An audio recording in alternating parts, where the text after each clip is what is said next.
Play this record as frequently as possible.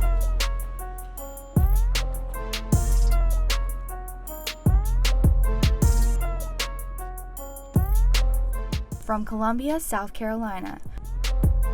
What started in a freshman dorm room is now an official broadcast studio. Host Collin Spiker and co-host Jason Hoffman bring you Do You Agree? The sports talk show. What's going on, guys? We're back. Do You Agree? The sports talk show. As always, I'm your host, Collin Spiker, alongside Jason Hoffman. We're back for Season 4, Episode 9. And Jason, the Sweet 16, this is not what we expected. It's March, and this is why we love it. You got to expect the unexpected with this tournament especially. But for this year in particular, I don't care who you are. There is no way that you could have expected these 16 teams out of the 64 total in the field to be the ones standing right now. There's no way. It truly has been madness. It's called March Madness for a reason, and just looking around, we got a lot to talk about, so let's do that. Let's do it. Let's get into it. First of all, folks, our bracket is way beyond busted, and if you listen to us, I'm sincerely sorry. I don't know what else to really say. At least you have your national champion still vouching for it. Mine got eliminated in the second round, so sorry. My bad. Let's do that. The Illinois, the Fighting Illini, they are in the Big Ten, and the Big Ten has not shown out. No. Came in with 9, they got 1 left with Michigan. What happened? Spike. 4 out of the top 5 teams in standings of the Big Ten are no longer there. Michigan is the only team standing. You think about it. You had Illinois go down. You have Iowa go down. You have Ohio State go down. I mean, it's ridiculous. And as I said, I don't care who you are. There's no possible way anybody can see it going down like this. The only chance of a perfect bracket you had this year was a completely randomized one. Absolutely. It's unreal. I can't. And the one team that's left, other than some lower seeds, for example, Rutgers and Purdue, we had Michigan practically being the first one out of those best Big Ten teams out, and that just says how crazy this year really is. Exactly, and you got your NBA prospect, your star basically go down and not be able to play in the tournament at all. Right. And here they still are. So it makes no sense. But none at all. That's why we love it. That's why it's March Madness. Exactly. None of it is supposed to make any sense. Yeah. It's just 64 teams laying it all out on the line, round after round. And my God, we got some crazy ones still standing to talk about.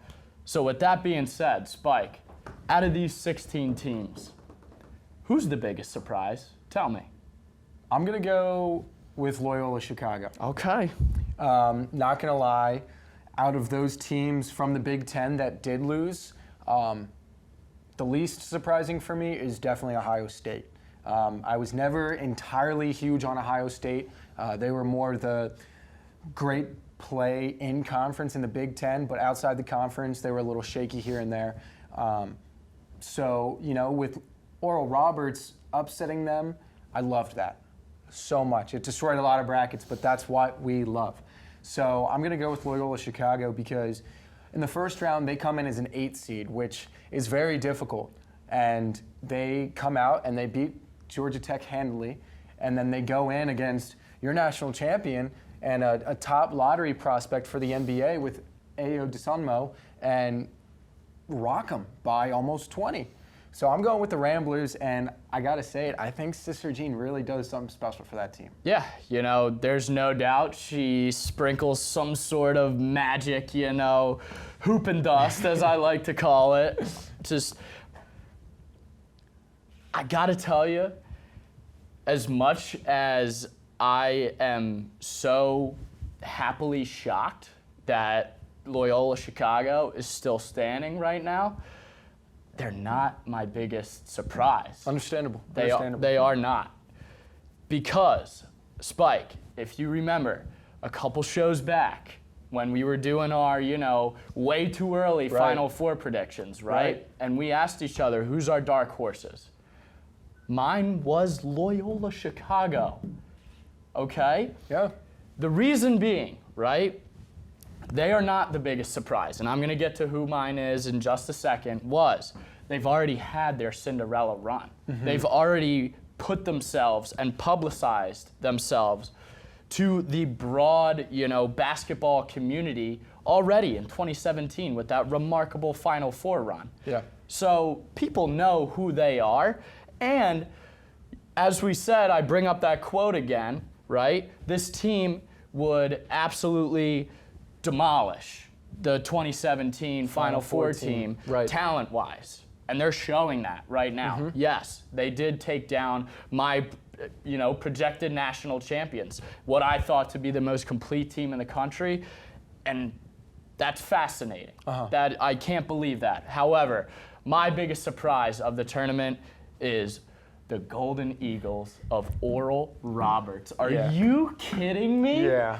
Are you kidding me? The 15th seed comes in, puts up nearly 80 against the number 2 ranked Buckeyes, right? Yeah, they finished what? 5th in the Big Ten standings? Still though, very viable, very deserving of a number 2 seed in this tournament. And then you go on and you take down number 7 Florida out of the SEC and put up nearly 80 points in both contests. The thing that I love about this team, right? 2 guys. It is literally 2 guys. Yeah. The collegiate version of the Splash Brothers. And boy, are they fun to watch. Kevin O'Banner, the forward, and Max Ambas. I hope I'm saying your name right here, Maxie. But, Spike, these two have combined for quite literally just shy of 60 points in both contests. And they are the 15th. These guys are good, man. These guys are good. And nobody expected this out of a 15th seed to come in and take this tournament by storm. And that's why they're my biggest surprise in the Sweet 16. So I'm going to combat your statement as well, like you did with me. So Max Abmas, he is the leading scorer in Division I. And they have that mentality. They have a great record. They had a great season. But everyone just didn't think of them because, who would? They're a Christian school in Tulsa, Oklahoma. But when you have... That's why they're the biggest surprise. Understandable. When they have the number 1 scorer, you know that they are dangerous in offense. That brings the defense, all their eyes, all their focus is on one person that opens up everything else. They can shoot the ball. We have seen that. And not going to lie, they made me some money. And I love watching them. But they haven't had blowouts like Loyola Chicago has. They came back down 11 against Florida, which was a great game. Played to the last minute. I thought the game was over. They upset Ohio State, same idea, in overtime. Excuse me, not overtime, at the last second when, I forget his name, but he tried shooting 5 threes at the end of the game and just didn't hit anything.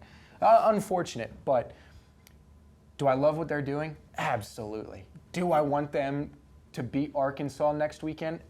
Tough contest. But that's a tough contest. Neither of us expected Arkansas to make it out of the first round. No. And they've proved us wrong. They've hung in against a really good team, the Red Raiders.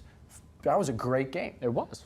So, would it be crazy for them to be in the Final Four? Yes. Would it be awesome because they can be in the Final Four? Yes. Oh, yes. Yes. So, both great teams. Absolutely. Both of these teams, I'd still call them Cinderellas. They're starting to get, what they deserve, especially with Loyola Chicago. Come on, you got to give them some credit. Yeah. So it's a lot of fun. Sister Jean is turning into a phenomenon, man. Absolutely. It's pretty cool. It is really cool what these guys can do when that woman is in the building. 101 years old, God bless her. Right. But they my are riding God, her wave. My God, we got 4 more rounds to go. Yeah. It's gonna be special. It's gonna be. This is what these first 2 rounds have held for us. Spike, who knows? So let's move on to the best conference left in March Madness, the Conference of Champions, the Pac-12. Yes. The only person, and this was a shot out of the dark, I was convinced he didn't actually mean this. Bill Walton had all 4 Final Four spots with Pac-12 teams. And analysts, everybody was like, but as it is right now, it could happen. Yeah, you know, it is pretty asinine, just especially coming from him. I mean, you hear this guy talk and it's like, this guy can't be serious. But my God, he proved us all wrong. Yeah. And this Pac-12, man, they're a force to be reckoned with. And, you know, you always think like ACC, right? The domineering, you know, the big dogs of college basketball, Division I, right? But it's pretty cool to see some new conferences kind of putting their stuff on the table, letting them know, hey, it's time. We're here, and we're here to stay. So kudos to the Pac-12. I don't think anybody really saw this coming. So is there any team in particular you're hot on, Spike? Yeah, I mean, let's check out the bracket, right? So we got 3 teams over here. You got the Trojans, the Ducks, and down here you got the Bruins.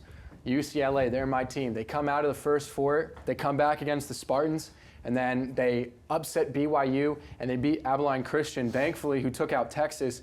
I like the Bruins. They're going up against a very good Crimson Tide team, don't get me wrong, but with how weak Michigan is with Isaiah Livers out, and Florida State, haven't seen too much convincing play from them thus far. They had a great win against Colorado, but there's a chance UCLA does take that Final Four spot out of the East. Hold on there, Bucko. The Seminoles are gonna be representing that West-East, you know, side of the bracket. Let's see if you get that one right. Well, if we do, I'll be walking home with the championship in my tournament challenge bracket. However, yeah, what do you got? I love UCLA as well. I love what they've been able to do, but the Trojans of USC, man. Yeah. That's who I got in this one. The first 2 contests, I mean, I had them losing in the first round. I'll be honest with you. And they've proved me wrong twice, and here they are. And not just doubtedly or close, but just demolished teams. They gave Kansas the 3rd worst loss in March Madness history. I know. And think about, you know, you think of Kansas, Rock Chalk Jayhawk, Bill Self, and I mean that's a historic elite Division I program right there. Right. And they come out and just give them an absolute beat down. So, out of the water. You know, we'll see. But my God, the Pac-12 making some noise, man. Absolutely. Well, we got a lot to tune into this upcoming weekend. The Sweet 16. 16 teams left looking to hit the Elite 8. That's going to do it for the March Madness section. We'll be back when we talk NFL free agency. Don't go anywhere. And we're back. Time to talk NFL free agency, Jace. It's the offseason. Free agents are being able to go wherever they desire now. What do you got? You know, this has kind of been an all over the place free agency year so far. So let's get into it, right? Shall we?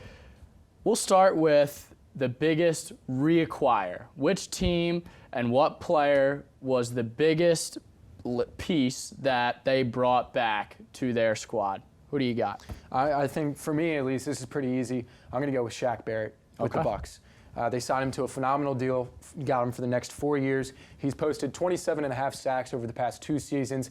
He was just chasing Patrick Mahomes all day long in the Super Bowl, and being able to just bring him back, it was a must. It had to be a must. He can rush the passer. He can play anywhere on the field, if we're being honest. He can guard your number 2 wide receiver. He can guard the slot. He can follow the running back. He can QB spy, and he can watch the tight end. So I think that was very important for the Buccaneers to bring back a very core piece, if we're being pretty honest, for the Bucs. Listen, I absolutely agree with you, however, not completely. Okay. I was actually dabbling between Shaq Barrett and the guy I ultimately decided between. I'm very biased here, but it's absolutely Dak Prescott for the Dallas Cowboys. No doubt about it. this was a must. Yes, they broke the bank for him. It should have happened 2 years ago, for Christ's sake, but we won't get to that. I already voiced my opinions on that a couple episodes ago. However, this guy, in my mind, he's certainly a good quarterback. I would argue a great quarterback. Has a little bit of strides to go, again, in that game on the line, final drive, you absolutely need a score. He's got to work on decision making in those types of scenarios. However, this guy's a 5,000-yard thrower. He's proven to be. He's the leader of this franchise, and evidently, after this past season, the glue to that Cowboy offense. It is not Ezekiel Elliott. It's Dak Prescott. Yes, we did absolutely break the bank for him. 4 years, 150-some million. He's making over 40 mil a year. But it had to happen if these guys are going to come out of the NFC East and make a run for the Super Bowl. It absolutely was a must. Shaq Barrett, yes, still gives that Buccaneers defense that tenacity, but they also have Devin White. They also have Ndamukong Suh. They also have a second, there are other guys that could have possibly filled that void. Nobody, I don't care who, nobody could have filled the void for the Cowboys that number 4 left. And I'm so excited for him to be back in blue and silver starting this upcoming year. It's a good shout. I never really thought about that. I think it would have been very interesting to see what they could have gotten in return if they started shopping him. And I think that kind of plays an important role as to why I might not have considered him. But yeah, he could be the reason the Cowboys come out of the NFC East, but I may have another team coming out of the NFC East. We'll get to that later. Oh boy. But don't give me your birds over here. But let's hit, obviously we've had some incredible talent on free agency this season. Let's talk about who the biggest acquiring was, and I want you to kick us off. Absolutely. I think, no doubt in my mind, the Los Angeles Rams acquiring Matthew Stafford, upgrading from Jared Goff. Look, this team, this franchise it's amazing what they've been able to do in the short amount of time that Sean McVay, has been there. He's absolutely an incredible coach, an incredible leader, and I'm excited. I'm really excited to see what that team can do now around Matthew Stafford. Because let's face it, Jared Goff, this was an episode that we went back and forth on this topic. Jared Goff is a very average, middle-of-the-line quarterback. He is. Yeah. He's good. He can win you games. But, yeah, he made a run to the Super Bowl. Yeah, he has proven himself to be a potential franchise quarterback, but he has so much developing to do. He really does. Matthew Stafford is, in my mind, the complete opposite. They get a whole new culture on offense with this guy, stepping in and being the sheriff now. You got Cooper Kupp and Robert Woods, 2 lethal weapons in the receiver category, right? TJ Hawkinson, a tight end, and that defense. Since when has Matthew Stafford had pieces like that? We know his ability to throw the ball. You even went out and said he's a potential Hall of Famer. I still stand by that. Win a playoff game. However, he's in a completely, different environment where he can now win playoff games and maybe even conference championship games. And who knows, maybe even Super Bowls, because it's defense that wins championships. But now the Rams have a true lethal offense now. So I think it's Matthew Stafford here. I'd love to hear what you got to say. It's a really good shout. You said it best. He totally changes that culture. Something that Jared Goff was able to bring into the locker room, but not onto the field. And Matthew Stafford can do that. That's a great shout. But kind of what I said with Shaq Barrett and that Bucs defense, they were able to chase Mahomes all night long. And the Chiefs had to do something about that offensive line. And that's exactly what they did. They went out and got Joe Thuney from the Patriots on a massive deal. You're talking 5-year, $80 million for an offensive lineman. And he hasn't allowed a sack in, I want to say it's 180 games. And that's what you need in your offensive line. If you're someone like Patrick Mahomes, who can scramble, but we saw it can only scramble so much, that's exactly what you need. And not only did the Chiefs sign him, but he took him away from the Patriots, who I know you're going to mention later, which is why I have that as the biggest signing so far. Absolutely. I love that take. I love when an offensive lineman gets credited. It's the Dallas Cowboy method. Beef up on that O-line and, work from there, especially when you got Jesus Christ playing quarterback for you practically. But, yeah, they needed to do that. They did. They needed to address that department, and, we'll see how well it fares them. But let's get down to our final topic of the show. Which franchise has had the overall best offseason thus far?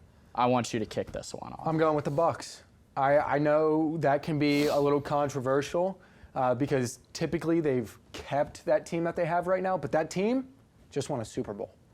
When you have people like Chris Godwin, Rob Gronkowski, Shaq Barrett, Levante David, all up for contracts, that's big. Those are playmakers on both sides of the ball that you need if you want to get back to that Super Bowl. And that's exactly what they did. And I understand they haven't gone out and gotten new talent, but why do you need to when you can bring back the exact same team and just build that chemistry even more? And let's not forget, Tom Brady also signed an extension. He did. So when you sign a GOAT to an extension and then bring back the entire team around him, I don't know if any other team can beat that, but I know you have something to say. I do. Granted, the Buccaneers have pretty much done what they needed to do. They got, they brought their core back. Right. Shaq Barrett being, in my opinion, the biggest one. Exactly. No doubt. Right. That guy is one of two absolute backbones of Yep. that defense. Absolutely. But I'm going to go with the New England Patriots on this one. Bill Belichick has been absolutely foaming at the mouth this offseason, spending money, dropping, contracts and millions of dollars like it's nothing. We've never seen Belichick have a spending spree or shopping spree like this, right? No. But Cam Newton, right, has always been, in my opinion, a very tight end oriented quarterback. Look at the success him and Greg Olsen have had in Carolina. Well, now they bring in not one, two lethal threats at the tight end positions in Jonnu Smith and Hunter Henry. Right. Right? But you also add in a deep threat because Cam Newton's got that monster of an arm, right? Does he still? Give this guy an actual weapon arsenal to work with, and I promise you, this guy still can throw darts. And they added, as I said, that deep ball threat with Nelson Aguilar from the Raiders. He's not Philadelphia Nelson Aguilar, right? Every big free agent, when they come to Philadelphia, just ends up, All right, let's get back on topic. Let's get back on topic. Anywho, right? This was necessary. This was absolutely necessary for Bill Belichick to go in and put some talent around his guy, what appears to be as of right now. So I think it's just the, unnatural offseason from Belichick and what he's been able to do that kind of has me swaying towards the Patriots. And I'll just put this out here right now. If I'm a Patriots or a Cowboys GM coming at it from the Cowboys side, I'm hitting up New England right now. Ezekiel Elliott, let's hear it. Trade offers. Stephon Gilmore is not yet signed. Stephon Gilmore is still hanging out there. Wow. If I'm the Cowboys GM, I swear to you, Spike, I am doing anything in my power to get that man out of there, get those $60 or $90 million contract out of there, and give the rock to Tony Pollard and get me Stephon Gilmore. Is it going to happen? Probably not. But it's food for thought. It is food for thought. And I love me some food for thought. All right. Well, I'm going to go against the Patriots because of two reasons. One, I mentioned it earlier. When you lose your best offensive lineman, which was already an issue for Cam Newton last year, that automatically, I think, in my opinion, lowers you a little bit. You can get as many weapons as you want, but if you only have 1.5, 2 seconds in the pocket, what can you do with that? Now, I will say, back in the day, we saw that dual tight end in New England with Hernandez and Gronk, and it worked well, but Cam Newton's not Tom Brady. And that exact reason. I am not satisfied with Cam Newton as my starting quarterback. He does not have the arm he used to have, and he doesn't have the offensive linemen or the scramble abilities that he did in Carolina either, which is why I'm going with the Bucs. And I do want to mention a quick team just to put in the back of your head that I think may now have a chance to come out of the NFC East if healthy. The Giants. The New York Football Giants, huh? You add a top-tier wide receiver, potentially the best in free agency with Kenny Golladay. Absolutely. You add a Dory Jackson to your cornerback system. You got two top names on offense and defense. And let's not forget, Daniel Jones, he's striding. Saquon's going to be back this season. Yes. 2-6 is back. Daniel Jones, yeah. He's making strides. He has come a very, very long way. Let's be honest with ourselves here. But they have quite literally a generational talent and athlete coming back. I'm a big Saquon guy. I've seen him all throughout his Penn State days. I root for him as much as I cannot stand the freaking Giants. I'm there with you. Right? Neither of us can. Right. I really want to see this guy succeed. So you're right.